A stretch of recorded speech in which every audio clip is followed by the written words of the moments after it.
Ngitungo pawelinging kaki sabda palon pamongno swantara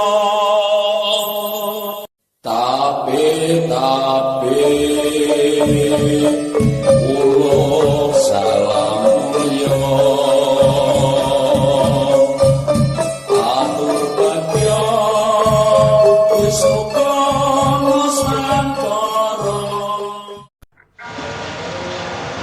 Hong wilayah jati nuhuni acat-acat luhur Nusantara tapi luksana mulia. Matur nuwun nuwun sangat nggih Mas Andi kali Bapak Mas Andi, Pak Rohman sedaya, Pak Kirwan, Mas Hanang, dene panjenengan kula aturi rawuh mriki sepindah kula nyambung silaturahmi kali kadang sedaya. Kaping kalihipun sareh neng menika kula lan Ibu Dahlina Kamal utawi junjungan Ratu Sembalun Kerajaan Sembalun Lombok, terus Mas Sindarto, terus Pak Rohman menika nembe laku lampah mahadam nembe siarah wonten setunggal kali suwuk kaping kalihipun Kraton Bulu Pitu, Kraton Suci Bulu Pitu wonten Kutoarjo, terus wonten Nyi Ratu Bagelen. Mboten namung sedaya niku namung nuhuni dawuh saking roh sucinipun kula lan kegaiban ingkang mengko tlatah ing mriki lan tlatah Nusantara. Mila menika kula tetepaken nyuwun rahayu slamet ingkang dipun sekseni dening panjenengan sedaya nggih. Krana kula niku netepi dawuh saking keluhuran ingkang boten saged dipun sumerepi ngakathah menika dalem ngaturaken Gondosari ingkang kacaosaken utawi kaaturaken dhateng sedaya punden sari ing tlatah Gunung Srandil khususipun ingkang kula yakini menika Sang Pamong Nuswantara nggih menika Kaki Sabdo Palon utawane Kaki Semar.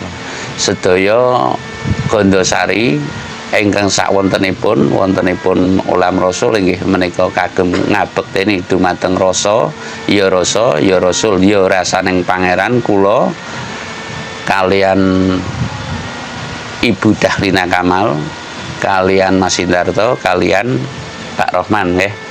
Mila nika kula badhe ngidung Sabdo Palon amrih saged ngidah rasa nyambung rasa kalian kegaiban kang kula yakini sakmangkenipun badhe kula lan sakadang saged memayu kayuning bawana. Hangitunga pawelinging kaki sabda palon pamong Nuswantara aniksa kasengsarane rakyat Nuswantara rum nampi panoding yang witi pralambang nyawong nyabrang prapteng tengah kali tempuh santere kali kang beno yeku ing kapura ngesti aji manungsa samya leno. Makaten mugi sinengsenan jagat saesinipun panjenengan kali kula kelebet tiyang ingkang namung setuhu anggenipun nglampahi darmaning wajib urip ing bebrayan agung sakmangkenipun saged sampurna ing donya sampurna ing akhir awit sarana kersa utawi tumut nuhuni hajat-hajatipun leluhur ingkang dereng kawujud sakmangkenipun boten ketang sapadang sapenginang kula saged nderek andhil lan mujudaken hajatipun leluhur. Kula aturi nyekseni nggih, sampun purna matur nembah nuwun. Monggo niki kagem penetep peneksi Mas Andi.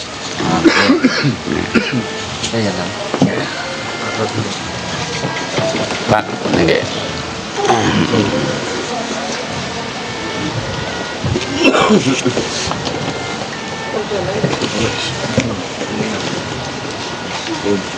Tampane niki ora ilok. Mampun. Sah. Mas Fajar. Sah nggih, monggo dipun berkahi minangka ngesek raga, sega kan kanggo ngesek raga. Matur nuwun. Rahayu.